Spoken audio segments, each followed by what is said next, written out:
जय हिंद। नमस्कार साथियों, आप सभी लोगों का मोस्ट वेलकम है आज के इस नए क्लास में। साथियों, आज के इस क्लास में हम सभी लोग पढ़ने वाले हैं बीएसएससी कार्यालय परिचारी भर्ती 2025 के एग्ज़ाम के लिए मोस्ट इम्पोर्टेंट प्रीवियस ईयर के क्वेश्चन को, जो कि साथियों आपके बीएसएससी कार्यालय परिचारी भर्ती 2025 के एग्ज़ाम के लिए काफ़ी इम्पोर्टेंट है। तो आप सभी लोग इस क्लास को बिल्कुल अच्छी तरीके से लास्ट तक देखिएगा और इस क्लास में दिए जाने वाले सभी प्रश्नों को आप अच्छी तरीके से ज़रूर याद कर लीजिएगा, जिससे कि आप लोग अपने एग्जाम में सभी क्वेश्चन को आसानी तरीके से बना पाएंगे। तो चलिए साथियों, क्लास को स्टार्ट करते हैं। उनसे पहले यदि आप इस चैनल पर पहली बार जुड़े हैं तो आप इस चैनल को सब्सक्राइब कर लीजिए और सब्सक्राइब करके साथियों आप ऑल नोटिफिकेशन को ऑल पे दबा लीजिए, ताकि जब भी क्लास स्टार्ट हो सबसे पहले उस क्लास का नोटिफिकेशन आपके पास पहुंच सके। तो चैनल पे पहली बार यदि आप जुड़े हैं तो आप इस चैनल को सब्सक्राइब कर लीजिए। साथ ही साथ साथियों आप इस क्लास को एक बार ज़्यादा से ज़्यादा लाइक जरूर कर लीजिएगा। तो चलिए क्लास को स्टार्ट करते हैं और देखिएगा क्वेश्चन क्या दिया गया है। क्वेश्चन दिया गया है साथियों कि लोकसभा के प्रथम अध्यक्ष कौन थे। साथियों ये सभी क्वेश्चन बिल्कुल इंपॉर्टेंट और सिलेक्टेड क्वेश्चन लिए गए हैं, जिससे कि आपके पेपर में साथियों 100% ये सभी प्रश्न देखने को मिलेंगे। तो अच्छे से आप इन सभी क्वेश्चन को याद कर लीजिएगा। बताइए कि लोकसभा के प्रथम अध्यक्ष कौन थे। तो साथियों इस क्वेश्चन का यहाँ पे सही जवाब ऑप्शन ए हो जाएंगे, जीबी मावलंकर हो जाएंगे। ऑप्शन ए लगाए हैं तो आपका सही जवाब है जीबी मावलंकर हो जाएंगे। चलिए अगला प्रश्न देखिएगा साथियों। क्वेश्चन आता है आपका कि रक्त का पीएच मान कितना होता है। बताइए साथियों कि रक्त का पीएच मान कितना होता है। तो रक्त का पीएच मान साथियों 7.4 होते हैं। ऑप्शन सी लगा है इस क्वेश्चन का, तो आपका सही जवाब है 7.4 होता है। चलिए अगला प्रश्न देखिएगा साथियों। क्वेश्चन दिया गया है कि रंपा विद्रोह कब हुआ था। बताइए साथियों कि रंपा विद्रोह कब हुआ था। तो रंपा विद्रोह साथियों यह आपके 1922 को हुए थे, जो कि ऑप्शन आप लोग का सी दिए गए हैं। तो ऑप्शन सी को आप लोग सही जवाब कीजिएगा। 1922 को हुए थे रंपा विद्रोह। अगला प्रश्न देखिएगा साथियों। क्वेश्चन है बांग्लादेश में ब्रह्मपुत्र नदी को किस नाम से भी जाना जाता है। तो बांग्लादेश में ब्रह्मपुत्र नदी को किस नाम से जाना जाता है। तो साथियों इस क्वेश्चन का यहाँ पे आप लोग सही जवाब ऑप्शन सी कीजिएगा, जमुना के नाम से जानते हैं। ऑप्शन सी लगाए हैं तो आपका सही जवाब है जमुना के नाम से जानते हैं। अगला प्रश्न देखिएगा। क्वेश्चन है साथियों ब्रिटिश संसद के सदस्य के रूप में चुने जाने वाले प्रथम भारतीय थे। तो ब्रिटिश संसद के सदस्य के रूप में चुने जाने वाले प्रथम भारतीय कौन थे साथियों। तो यहाँ पे इस क्वेश्चन का आप लोग सही जवाब ऑप्शन आप सभी लोग बी कीजिएगा, दादा भाई नौरोजी। ऑप्शन बी लगाए हैं साथियों, तो आपका सही जवाब है दादा भाई नौरोजी हो जाएंगे। चलिए अगला प्रश्न देखिए साथियों। क्वेश्चन है कि प्रथम विश्व युद्ध का तत्कालिक कारण क्या है। साथियों ये सभी क्वेश्चन काफ़ी इंपॉर्टेंट और वीवीआई सेलेक्टेड क्वेश्चन हैं, जिससे कि आपके पेपर में साथियों 100% ये सभी प्रश्न देखने को मिलेंगे। अच्छे से आप इनको याद कर लीजिएगा। बताइए कि प्रथम विश्व युद्ध का तत्कालिक कारण क्या है। तो साथियों यहाँ पे इस क्वेश्चन का आप लोग का सही जवाब ऑप्शन आप लोग का सी हो जाएंगे। ऑप्शन सी कीजिएगा आप लोग सही जवाब। चलिए अगला प्रश्न देखिएगा साथियों। क्वेश्चन है कि दो वर्ण के मेल को क्या कहते हैं। बताइए साथियों कि दो वर्ण के मेल को साथियों हम लोग क्या कहते हैं। तो दो वर्णों के मेल को साथियों यहाँ पे क्या बोला जाता है। तो इनको कहा जाता है संधि। ऑप्शन बी लगाए हैं साथियों, तो आपका सही जवाब है संधि बोला जाता है, याद रखिएगा। अगला प्रश्न आपका आता है कि अत्याचार का संधि विच्छेद क्या है। बताइए साथियों कि अत्याचार का संधि विच्छेद क्या है। तो अत्याचार का संधि विच्छेद हो जाएंगे अति जोर अचार। ऑप्शन बी लगाए हैं साथियों, तो आपका सही जवाब है अति जोर अचार हो जाएंगे। अगला प्रश्न देखिएगा साथियों। क्वेश्चन है महापुरुष में कौन समास है। बताइए साथियों कि महापुरुष में कौन समास हो जाएंगे। तो महापुरुष में साथियों आप लोग के हो जाएंगे यहाँ पे कर्मधारय समास। ऑप्शन बी लगा रहे हैं, तो आपका सही जवाब है कर्मधारय समास हो जाएंगे। अगला प्रश्न देखिएगा साथियों। क्वेश्चन है कि बिहार में 1857 के विद्रोहों का नेतृत्व किसने किया था। बताइए साथियों कि बिहार में 1857 के विद्रोह का नेतृत्व किसने किया था। तो यहाँ पे इस क्वेश्चन का आप लोग का सही जवाब साथियों ऑप्शन आप सभी लोग का सी हो जाएंगे, वीर कुंवर सिंह किए थे। ऑप्शन सी सही जवाब है। अगला प्रश्न देखिएगा साथियों। क्वेश्चन है कि दर्शन में कौन वचन है। बताइए साथियों कि दर्शन में कौन वचन हो जाएंगे। तो साथियों याद रखेंगे दर्शन में जो है आपके बहुवचन हो जाएंगे। ऑप्शन बी इस क्वेश्चन का सही जवाब है, बहुवचन हो जाएंगे। चलिए अगला प्रश्न देखिएगा साथियों, क्वेश्चन आता है आप लोगों का, और क्वेश्चन क्या दिया गया है कि चंद्रयान 3 जो है ना कब लॉन्च किया गया था। बताइए साथियों कि चंद्रयान 3 जो है कब लॉन्च किया गया। तो याद रखिएगा चंद्रयान 3 जो है साथियों ये 14 जुलाई 2023 को लॉन्च किए गए थे। ऑप्शन बी लगाए हैं, तो आपका सही जवाब है 14 जुलाई 2023 को लॉन्च किए गए। अगला प्रश्न देखिएगा, क्वेश्चन है सविनय अवज्ञा आंदोलन जो है ना कब प्रारंभ हुआ था। बताइए साथियों कि सविनय अवज्ञा आंदोलन जो है कब प्रारंभ हुआ था। तो सविनय अवज्ञा आंदोलन जो है साथियों यह 1930 को प्रारंभ हुए थे। ऑप्शन बी इस क्वेश्चन का सही जवाब है, 1930 को प्रारंभ हुए थे। अगला प्रश्न देखिएगा साथियों, क्वेश्चन दिया गया है कि ग्रीन पीस इंटरनेशनल का मुख्यालय कहाँ है। साथियों अभी तक आप जो है इस क्लास को लाइक नहीं किए हैं तो आप इस क्लास को एक बार ज़्यादा से ज़्यादा लाइक जरूर कर लीजिए, और चैनल पे पहली बार साथियों जुड़े हैं तो आप इस चैनल को भी सब्सक्राइब कर लीजिए, और सब्सक्राइब करके आप लोग जो है ऑल नोटिफिकेशन को आप ऑल पे दबा लीजिए, ताकि जब भी क्लास स्टार्ट होगा सबसे पहले क्लास का नोटिफिकेशन आपके पास पहुंच पाएंगे।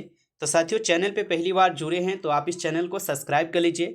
साथ ही साथ साथियों अगर आपको पीडीएफ चाहिए तो आप कमेंट में जरूर बताइएगा, ताकि आपको भी पीडीएफ मिल सके।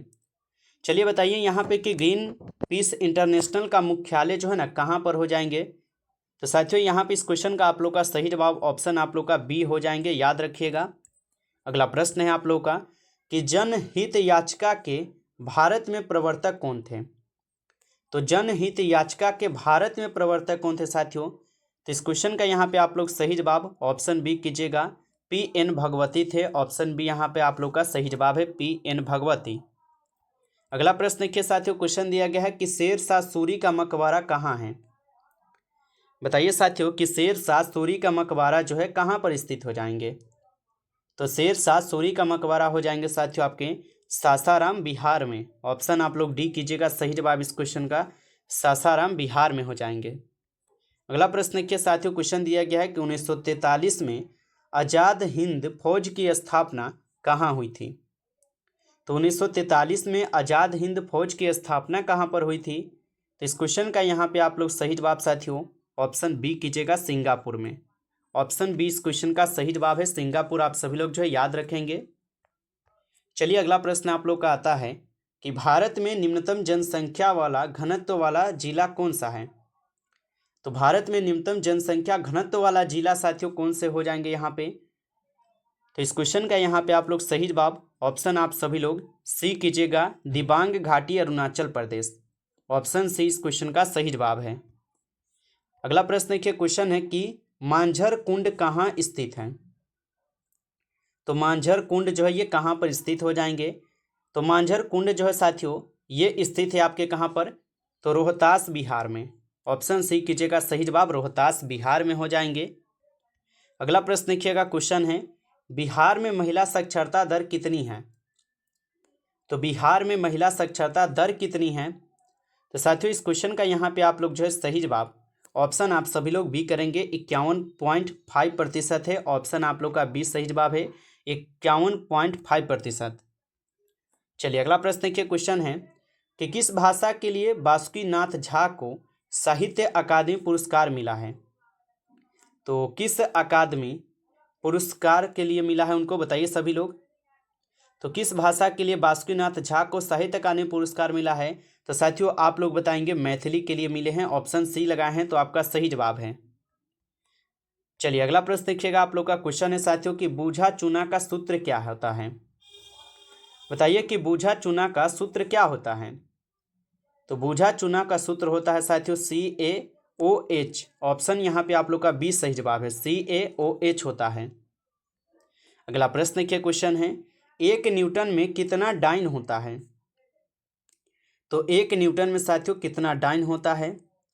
तो यहाँ पे इस क्वेश्चन का आप लोग सही जवाब साथियों ऑप्शन यहाँ पे सी कीजिएगा, 105 डाइन होते हैं 1 न्यूटन में। ऑप्शन सी इस क्वेश्चन का आप लोग का सही जवाब हो जाएंगे। अगला प्रश्न देखिए साथियों, क्वेश्चन है रेड डाटा बुक किस संस्था द्वारा प्रकाशित की जाती है। तो रेड डाटा बुक किस संस्था द्वारा प्रकाशित की जाती है साथियों। तो यहाँ पे इस क्वेश्चन का आप लोग सही जवाब जो है ऑप्शन आप सभी लोग बी कीजिएगा, IUCN के द्वारा की जाती है। ऑप्शन बी इस क्वेश्चन का सही जवाब है। अगला प्रश्न है, बिहार में डचों द्वारा पहली फैक्ट्री कहाँ स्थापित की गई थी? तो बिहार में डचों द्वारा पहली फैक्ट्री जो है ना ये कहाँ पर स्थापित की गई थी साथियों? तो याद रखिएगा आप सभी लोग, ये पटना में स्थापित की गई थी। ऑप्शन ए यहाँ पे आप लोग का सही जवाब है, पटना में स्थापित की गई थी। चलिए अगला प्रश्न आपका आता है साथियों कि वन अनुसंधान संस्थान कहाँ स्थित है? तो वन अनुसंधान संस्थान साथियों कहाँ पर स्थित है? इस क्वेश्चन का यहाँ पे आप लोग सही जवाब साथियों ऑप्शन सी कीजिएगा, देहरादून में है। ऑप्शन सी इस क्वेश्चन का सही जवाब है, देहरादून। चलिए अगला प्रश्न देखिएगा साथियों, क्वेश्चन आता है कि गुलामगिरी किसके द्वारा लिखी गई है? बताइए साथियों कि गुलामगिरी जो है ये किसके द्वारा लिखी गई है? तो गुलामगिरी जो है साथियों ये लिखे गए हैं ज्योतिबा राव फूले के द्वारा। ऑप्शन ए सही जवाब है, ज्योतिबा राव फूले के द्वारा जो है गुलामगिरी लिखी गई है। अगला प्रश्न देखिए, क्वेश्चन है आर्य समाज की स्थापना किसने की थी? बताइए साथियों कि आर्य समाज की स्थापना किसने की थी? तो आर्य समाज की स्थापना की गई थी स्वामी दयानंद सरस्वती जी के द्वारा। ऑप्शन बी इस क्वेश्चन का सही जवाब है, स्वामी दयानंद सरस्वती के द्वारा आर्य समाज की स्थापना की गई थी। अगला प्रश्न देखिए, क्वेश्चन है सिंधु घाटी सभ्यता के किस स्थल से जल संरक्षण का साक्ष्य मिला है? तो सिंधु घाटी सभ्यता के किस स्थल से जो है जल संरक्षण का साक्ष्य मिला है? तो साथियों इस क्वेश्चन का यहाँ पे आप लोग सही जवाब ऑप्शन सी कीजिएगा, धोलावीरा से मिला है। ऑप्शन सी सही जवाब है, धोलावीरा। अगला प्रश्न आता है साथियों कि लाइकोसोम की खोज जो है किसने की थी? बताइए लाइसोसोम की खोज साथियों किसने की थी? तो लाइसोसोम की खोज की गई थी आपके डी ड्यूवे के द्वारा। ऑप्शन आपका बी हो जाएंगे इस क्वेश्चन का आंसर, डी ड्यूवे के द्वारा। चलिए अगला प्रश्न देखिएगा साथियों, क्वेश्चन आता है कि आपातकाल के समय कौन सा मौलिक अधिकार लागू रहता है? बताइए साथियों कि आपातकाल के समय में कौन सा मौलिक अधिकार लागू रहता है? तो साथियों इस क्वेश्चन का यहाँ पे आप लोग जो है सही जवाब ऑप्शन आप सभी लोग बी करेंगे, अनुच्छेद 20 और यहाँ पे 21 भी हो जाएंगे। ठीक है, 20 और 21 दोनों होता है, याद रखेंगे। चलिए अगला प्रश्न है कि यूरेनियम का अयस्क कौन सा है? बताइए तो यूरेनियम का जो अयस्क है साथियों ये कौन सा हो जाएगा? तो यूरेनियम का अयस्क होता है पिंच ब्लेंड। ऑप्शन आपका बी हो जाएंगे इस क्वेश्चन का आंसर, पिंच ब्लेंड होता है। अगला प्रश्न देखिए, क्वेश्चन है शांति के क्षेत्र में 2023 का नोबेल पुरस्कार किसे मिला है? चलिए साथियों बताइए कि शांति के क्षेत्र में 2023 का नोबेल पुरस्कार किसे मिला है? तो साथियों इस क्वेश्चन का यहाँ पे आप लोग सही जवाब ऑप्शन यहाँ पे सी करेंगे, नरगिस मोहम्मदी ईरान को मिले हैं। ऑप्शन सी सही जवाब है। अगला प्रश्न देखिए, क्वेश्चन है आग बुझाने के लिए किसका प्रयोग जो है ना यहाँ पे किया जाता है? तो आग बुझाने के लिए किसका प्रयोग साथियों किए जाते हैं? तो आग बुझाने के लिए कार्बन डाइऑक्साइड का प्रयोग किए जाते हैं। ऑप्शन ए सही जवाब है, याद रखेंगे। नमस्कार साथियों, इस क्लास में कुल आपके 34 क्वेश्चन थे जो कि काफ़ी इंपॉर्टेंट और सेलेक्टेड क्वेश्चन थे। साथियों यदि आपको ये क्लास अच्छा लगा हो तो आप इस क्लास को ज़्यादा से ज़्यादा जो है इस क्लास को लाइक कर लीजिए।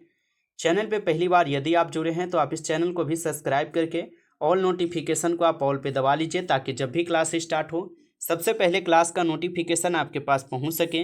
तो चैनल पे पहली बार यदि आप जुड़े हैं तो आप इस चैनल को सब्सक्राइब कर लीजिए। साथ ही साथ आप लोग पीडीएफ के लिए कमेंट करके जरूर बताइएगा।